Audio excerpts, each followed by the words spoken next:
Hello water signs, Cancer, Scorpio, Pisces. Welcome to your monthly reading. So this is your month of May love reading. Okay, so ginawa ko siyang by element this time. So Cancer, Scorpio, Pisces, hindi lahat ng Cancer, Scorpio, Pisces maka-resonate nito, okay? So takes what resonates and leave the rest. I'm going to do a past, present, future. Let's see your hopes, see your fears, and the challenge. And titignan natin. I'm going to start with the oracle card, love oracle card. So let's see. Cross watchers, pwedeng kayo to at hindi sila water sign, sorry, Cancer, Scorpio, Pisces. Oh, connection. So, nakuha to ng air signs. Might be there is also something connected sa inyo with your person. So, let's see. Your connection is eternal and unbreakable. So, this is a Romance Angels Oracle card. Anong masasabi nito? Dalawa. Ooh. Wedding and children. This situation involves marriage. Your love life being affected by children. Okay, I think I get it. But let's see. What is your past, your present, and your future? Let's start. Cancer, Scorpio, Pisces. So what is your past, your present, and your future? Cancer, Scorpio, Pisces.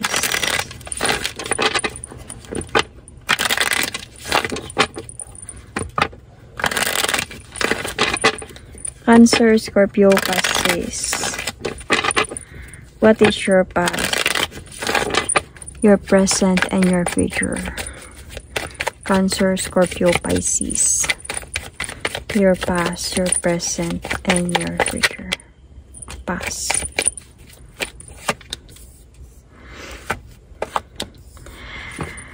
Cancer, Scorpio, Pisces. Sa past pa lang, meron na ako nakikitang problem.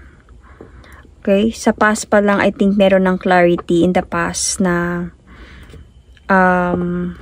might be nagkaroon ng other person involved sa past pa lang. Kaya might be your person walk away. See? Clarity.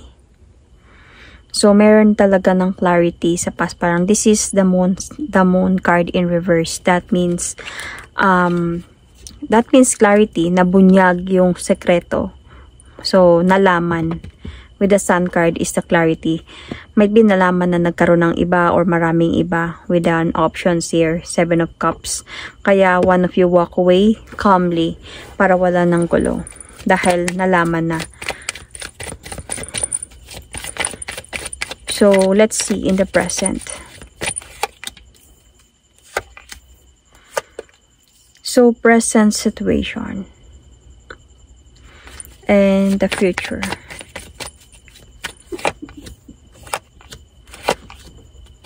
So, bottom of the deck is the Ten of Pentacles. So, meron talagang family involved with the wedding and children.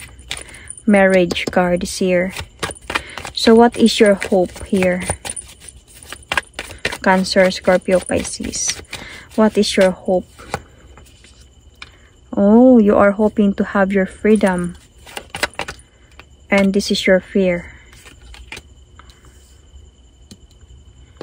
Pag-aaway, pagtatalo. What is your challenge here? Your person is your challenge. Paano mo mapababa yung pride and ego niya? Paano mo siya mapabago? Siguro feeling ko itong person na to, marami siyang tinatago sa'yo nang hindi niya sinasagot. Like, tinatanong mo to sa kanya palagi. Then, minsan ini-ignore niya. Minsan sinasabi niyang wala lang. Or minsan, sinisisi ka pa sa mga nangyayari. Minsan, binabaligtad niya yung usapan.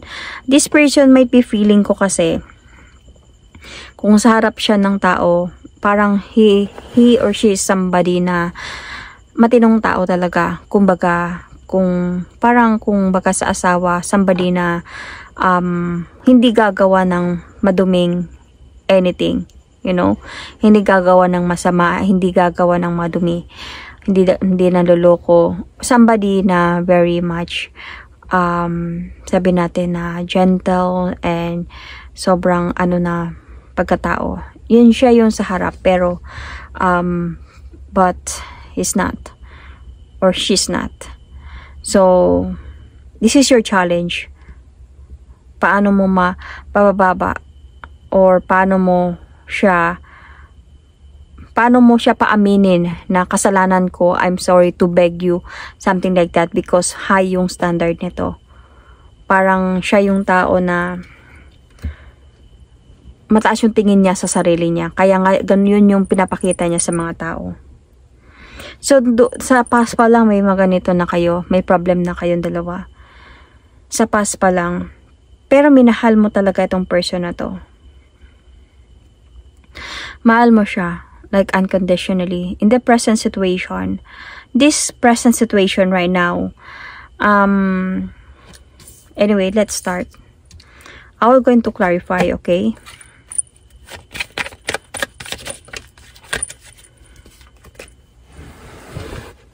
See, hindi ka, honestly, andun ka sa point na hindi ka nakapag-focus. Parang something's holding on sa'yo para makapag-move on. Parang you really want to move on, you really want to go out from this. Siguro something about children and marriage here, kaya hindi ka makaalis-alis. And you have this connection, might be you are married.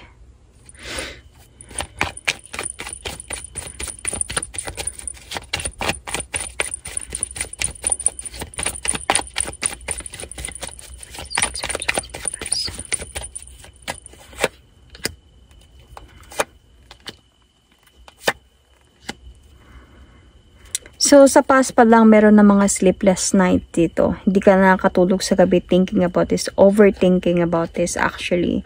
So, madami na kayong pinagdaanan. Madami na talaga siyang pagkakamali. Siguro, may mga options na dito. May mga iba na. And marami na din mga pangako na hindi natutupad itong person na to. And very much madami ng confusion sa'yo dito. So, in the past, somebody walk away. Might be your person, might be walk away, or you walk away here. Pero I feeling ko yung energy to ng person mo eh. In the past pa lang.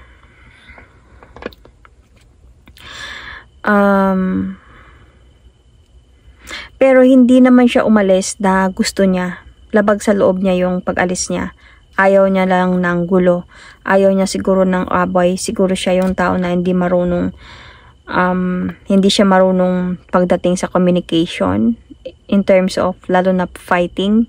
Parang much better sa kanya na kaysa makipag-away sa'yo to tumahimik na lang. Umalis na lang. Something like that. Para wala ng gulo. Siguro meron ding dala ng guiltiness sa mga kasalanan na gawa niya. Could be vice versa, okay? So, I can see na tinudukan. Parang binigyan ng judgment. Though, mahal ka naman ng taong ito.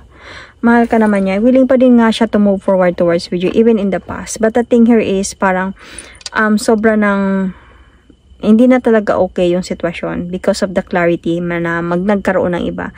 So, may mga regret din sa kanya dito, especially in terms of cheating in the past. May mga regret sa kanya dito. And andun siya sa point na siguro in the past pa lang you are not already okay, pero you waited. Naghintay ka sa taong ito na bumalik. Naghintay ka, nagtiis ka, lumaban ka, and hanggang sa napagod ka dahil sa might be may away sa inyo, and then mataas yung pride and ego niya. During the away sinabi na okay, walay na tayo, walay na, hiwalay. Sige, walay na tayo. Then, mas high standard kasi, may pride siya na tao. So, siguro para sa kanya, since ikaw yung nakipag-iwalay sa akin, ikaw yung pabalik ko yung ano, something like that, you know. May mga ganong mga asawa, diba? So, let's see in this present situation. You still love this person though. Andito ka. Cancer, Scorpio, Pisces. Mahal mo pa din siya, honestly. And you still have some plans or more plans para sa inyo. Sa pamilya nyo. Might be para sa anak nyo. Sa marriage niyo. Or might be you are planning. Some of you might be planning on this. Pero involve your love life being affected by children. So, siguro in the past, meron talagang marriage involved dito, my children. So, you still love this person na gusto mo pa din mabuo kayo. Gusto mo pa din na mag-offer siya ng victory sa'yo pa rin para maayos na kayo, of course. But, let's see. Okay?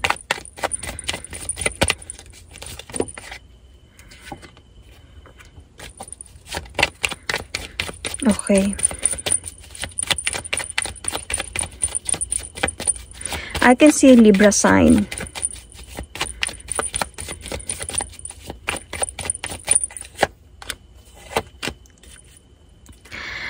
So,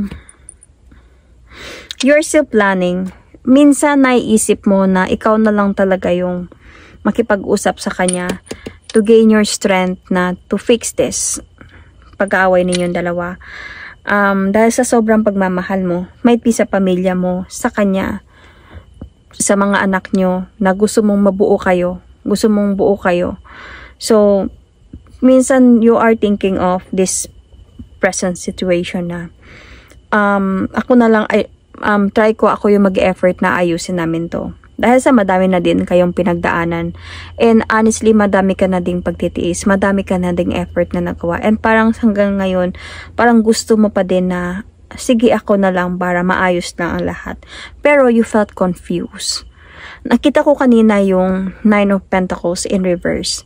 That means you really, honestly, deep inside, parang yung younger version of you wanted, or yung childhood na ano mo is gusto niya, yung inner child mo, gusto niya sabihin na you need to have your freedom, you need to move on, you need to fight.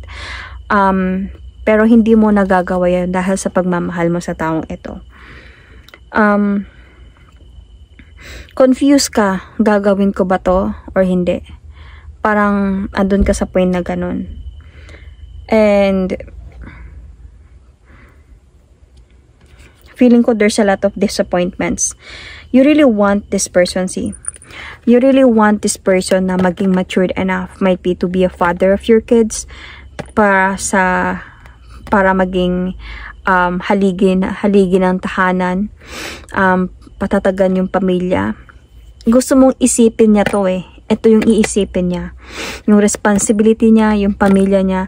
This is what you want and this is what you're worried about. This is what you're thinking. And ito yung hindi mo na-appreciate sa kanya. Kaya, hindi mo, parang nabibigatan ka na gusto mong ayusin to, pero naiisip mo na gusto mo ding magbago siya.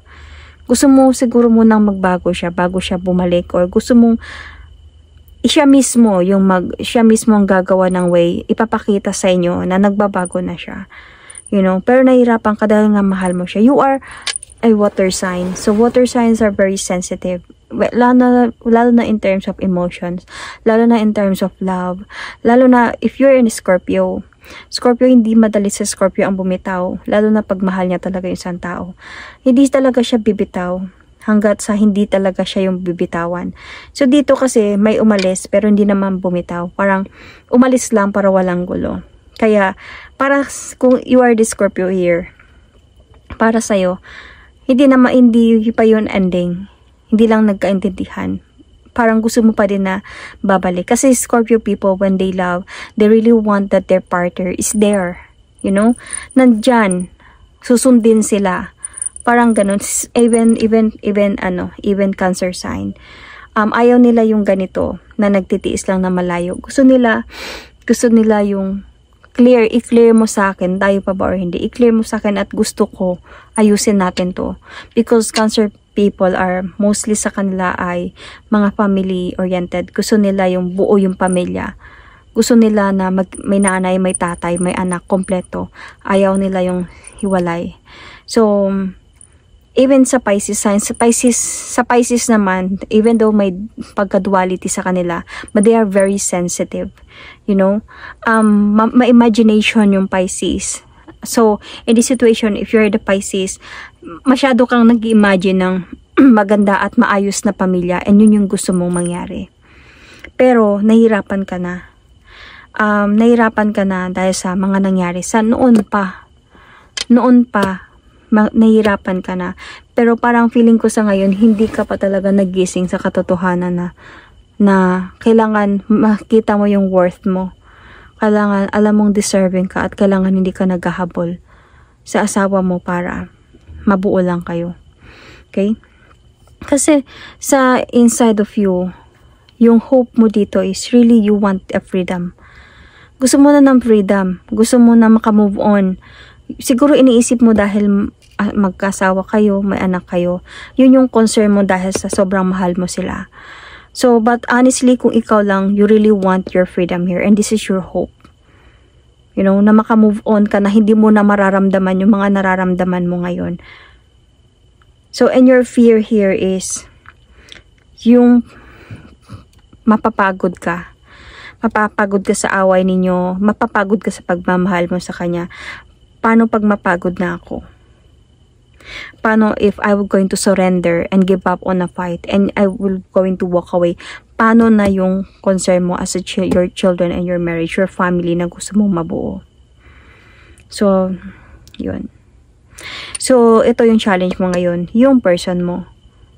Paano mo siya ma-convince or paano siya mismo sa sarili niya na kumbinsihin niya yung sarili niya na bumalik sa inyo, magbago, at pag-isipan yung mga pagkakamali niya dati pa. Okay. So, you might be dealing also here with Gemini, okay? Libra, baka same water signs as well. Aquarius sign is here. Taurus sign is here. Sun, Moon, Rising, Venus. So, in the future, let's see. So, in the future, the Hierophant, the World card, and the Temperance. So, because you are married, meron wedding involved here, merong marriage involved dito, might be in the future, because you are connected, meron pa din kayong connection, and the connection is eternal and unbreakable. Kaya siguro, hindi ka talaga give up because you felt that connection.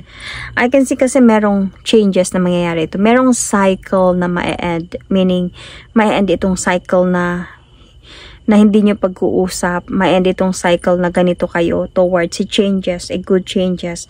Magkakaroon pa rin kayo ng balance connection with the Temperance card. Because of you are married. Might be this marriage is already the marriage that meant to be.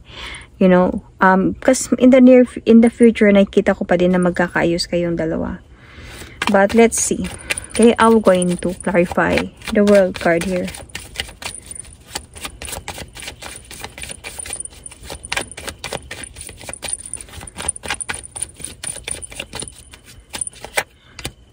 See?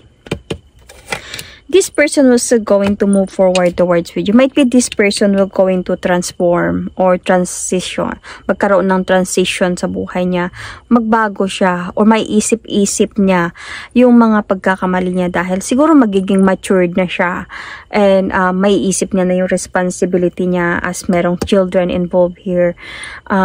Siguro because of this, aayusin niya yung sa inyo, mag-move forward siya towards with you and ibabalik niya yung mga pagmamahalan ninyong dalawa para mabuo ulit yung family ninyo dito. So, see, your marriage. Siguro feeling ko, may mga pinagdaanan kayo before on cheating, on like parang betrayals. So, may nahirapan ka talaga dati pa. Dito pa lang at saka sa present. It's really hard for you. Pero feeling ko dito kasi, parang tinapos niya to. This person gave you justice sa mga nangyari. Trinay niyang ayusin ng lahat ng to offer you a new beginning, to talk to you about this, okay? And ayusin yung marriage niyo and family niyo. So, though yes, may mga ano talaga dito na meron pa din, even though na nagkausap na kayo, nagkaayos na kayong dalawa, of course, meron pa rin mga disappointments or feeling trapped in a situation dahil sa issue na nangyari, baka mangyari ulit. May mga fear na dito, may mga ganun na. Pero, if ayusin nyo lang yung pagbabalikan ninyo and try your best na yung, especially sa partner mo, na i-try niya yung best niya, na hindi niya nagagawin kung ano yung dati, motivate mo din siya. Okay? Especially na may mga anak kayo. Always motivate your person. Always be there and always have time for your family. Kung pwede ikaw na yung mag-invite na, ay punta tayo doon, kasama ng mga bata ninyo, or kayo lang ba dalawa, have your time together, para makapag-focus siya sa inyo na lang. Because this is really like parang needed talaga na mag-focus siya sa inyo. You are the priority here. You and your children is the priority here, or your child. So, dapat ito yung iisipin niya and not his pride and ego sa mga nagawa niya before. Okay? At hindi niya na dapat binabalik yung mga nagawa niya before. Kasi, during this future, might be, of course, sa haba ng panahon, tatanda na siya dito. Of course, magiging matured na siya. Iisipin niya na yung responsibility niya dito. Not same before, siguro before, mga bata-bata pa kayo, is ganito yung mga ginagawa niya. So, kailangan niya talaga dito na mag-transform into a better person, a better husband, and a better father. Of course, this person needed to move forward towards her and work with it para sa inyo. So, because your connection is eternal and unbreakable. So, that is my reading for you, water sign. Thank you and God bless. So, you might be dealing here with, yun nga sabi ko, Sagittarius, Taurus, Gemini, Virgo, baka merong Aries, Sagittarius sa chart nyo. Check your placements. Might be Aquarius is also here. Libra, as I said earlier. So, Sun, Moon, Rising, Venus. Leo is also here. Okay. So, yun.